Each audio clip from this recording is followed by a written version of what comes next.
നിന്ന് പാലക്കാട് രൂപതാ മെത്രാൻ ജേക്കബ് മനത്തോടത്ത് പിതാവ് നമ്മോടൊപ്പം ചേരുന്നു. സ്നേഹമുള്ളവരെ,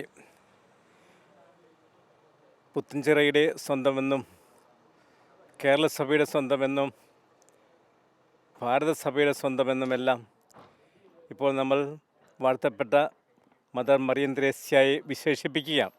വാഴ്ത്തപ്പെട്ട മദർ മറിയം ത്രേസ്യ ഇന്ന് വിശുദ്ധരുടെ ഗണത്തിൽ ചേർക്കപ്പെടുകയാണ്. ഈ അനുഗ്രഹീത മുഹൂർത്തത്തിൽ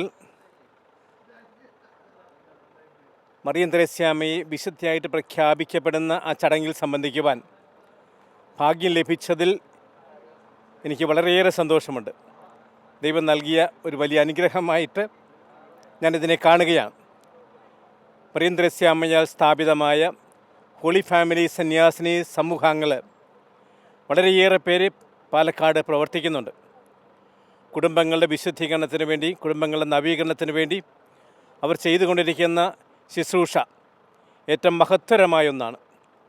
കുടുംബങ്ങളുടെ നവീകരണത്തിന് വേണ്ടിയുള്ള ശുശ്രൂഷയാണ് ഏറ്റവും പ്രധാനപ്പെട്ട ശുശ്രൂഷ എന്ന് വിശ്വസിക്കുന്നവരാണ് നമ്മളെല്ലാവരും. കാരണം സമൂഹത്തിൻ്റെ അടിത്തറ കുടുംബമാണ്. കുടുംബം തകർന്നാൽ സമൂഹം തകർന്നു. അതുകൊണ്ട് തന്നെ കുടുംബങ്ങളെ സമുദ്ധരിക്കുക എന്നുള്ളത് ഇന്നിൻ്റെ ഏറ്റവും വലിയ ആവശ്യമാണ്. അത് മുൻകൂട്ടി കണ്ടുകൊണ്ട് ആ ഒരു ലക്ഷ്യത്തെ മുൻനിർത്തി പ്രവർത്തിക്കുന്നതിന് വേണ്ടി മദർ മറിയം ത്രേസ്യ സ്ഥാപിച്ച സന്യാസിനി സമൂഹമാണ് ഹോളി ഫാമിലി കോൺഗ്രിഗേഷൻ.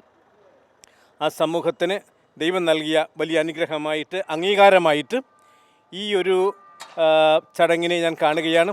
ഈ ഒരു അംഗീകാരത്തെ ഞാൻ കാണുകയാണ്.